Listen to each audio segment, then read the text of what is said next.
Hey, Lily Wong here, and this is Fly with Lily podcast. Life can throw us unexpected curveballs of all kinds, from the loss of a loved one, career change, or family problems. For me, it was the loss of my mother and my marriage. The worst experiences of my life led to the most euphoric learning experience and life journey I ever could have imagined. My journey let me dive within myself, overcome my fears, drop disempowering beliefs, and remove mental limitations. From motivation, language learning, business, nomadic life stories, or world travel, to just plain dropping your baggage, Fly with Lily podcast offers the inspiration you need to open yourself to this world of opportunities without limits. Hi there, welcome to Fly with Lily podcast episode 4. I'm your host, Lily Wong. I'm so happy that you tuned in to this podcast. In today's episode, I'd like to talk about connecting the dots and share my personal story. Have you watched Steve Jobs' commencement speech at Stanford in 2005? If you haven't, I strongly recommend you check it out on the internet. That speech moved me deeply, especially when he talked about connecting the dots in his life. He shared how he dropped out of college and followed his intuition and curiosity and started to drop into the calligraphy class, which fascinated him. 10 years later, that fascination inspired him to create the beautiful typography in Macintosh computers. Have you made this comment when you look back on your life? If I hadn't done that, I wouldn't have become this. Steve Jobs put this beautifully. You can't connect the dots looking forward. You can only connect them looking backwards. So you have to trust that the dots will somehow connect your future. You have to trust something, your gut, destiny, life, karma, whatever. Because believing the dots will connect down the road will give you confidence to follow your heart even when it leads you to the outformed path, and that will make all the difference.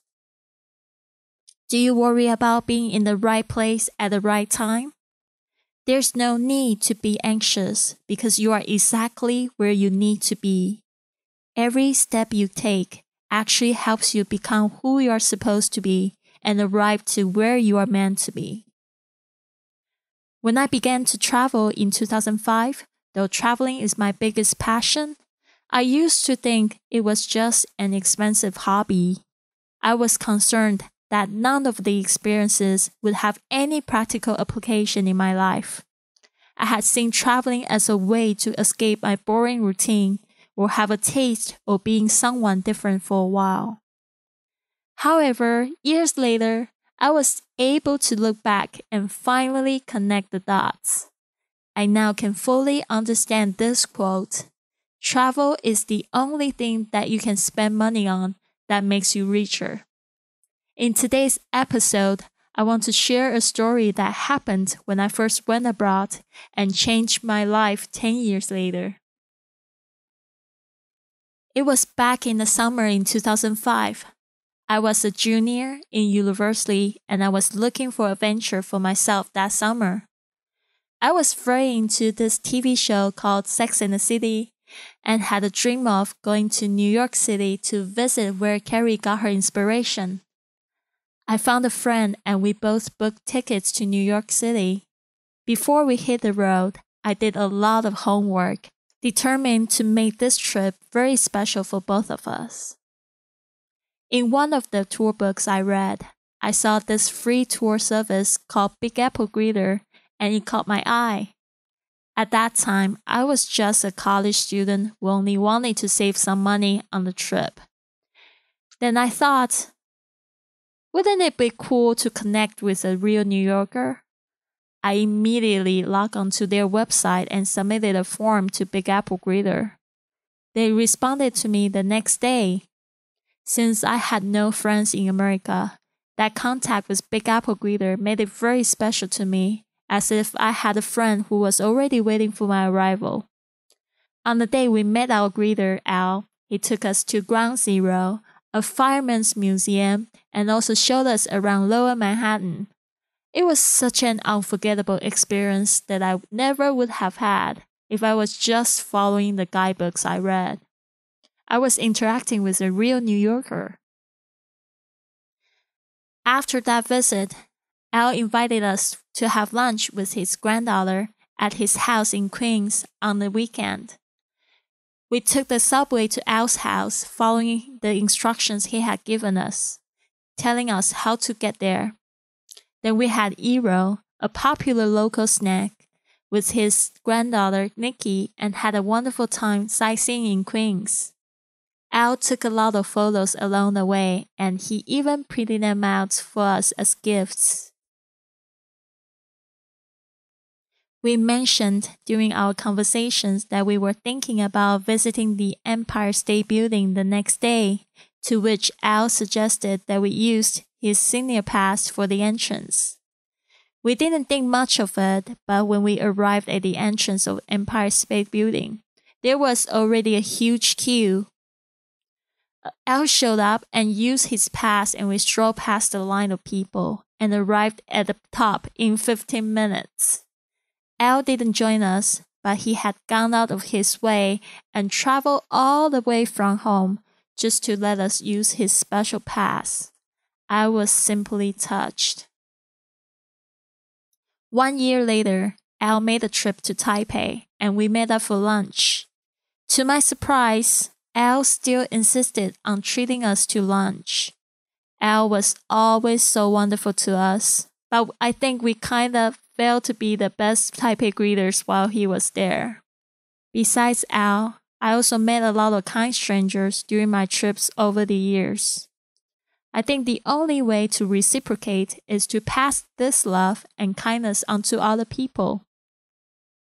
So I started being a greeter in my own city and showed my international friends around town. I found immense joy in doing this, but I had no idea how this skill or passion would help my future. Years later, when I desperately needed a project to work on and practice being my own boss, the idea of greeter service came to me. As a result, Shanghai Greeters was born. It was the first greeter service in China. Because of being a founder of Shanghai Greeters, I was even in the local English newspaper twice. Everyone I met thought of this as a great idea to diminish cultural misunderstanding and help locals develop their social skill. To this day, our greeters in Shanghai have received more than 2,000 visitors from around the world, and we keep receiving positive feedback. Also, greeter services have spread in China to Beijing, Chongqing, Dalian, Xi'an, Hangzhou, and Jinan. The positive energy has changed a lot of people, and our visitors once said, "We are offering the best things in the world." I'm also happy to have found people who have the same mission as me, which is to make people who come to China feel very welcome during their trip. As Fabian Fredrickson says, the things you are passionate about are not random. They are your calling. If I hadn't traveled to New York City, I wouldn't have had received help from Big Apple Greeter and wouldn't have been inspired to start this service. Also, this decision led to where I am today. After a year of running Greeter, I started my own travel business and podcast which set me free. Those experiences which I once thought wouldn't have any use in my life actually led me closer to my dreams.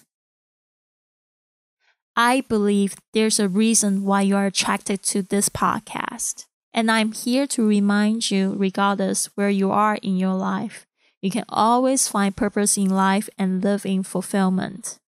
All you really need is already in you. Don't be afraid to pursue what interests you and do what you love. Try not to take life too seriously to where it stops you from having any experiences at all. but rather be confident in knowing that no matter what choice you make, it is all leading you to become who you aspire to be. You need to create some dots to connect, and they don't have to be the safe choices that people around you are making. So the questions go out to you. Have you been able to connect the dots in your life? If so, what have you found? Do you usually listen to your intuition and follow your heart? I'd like to hear your own success stories.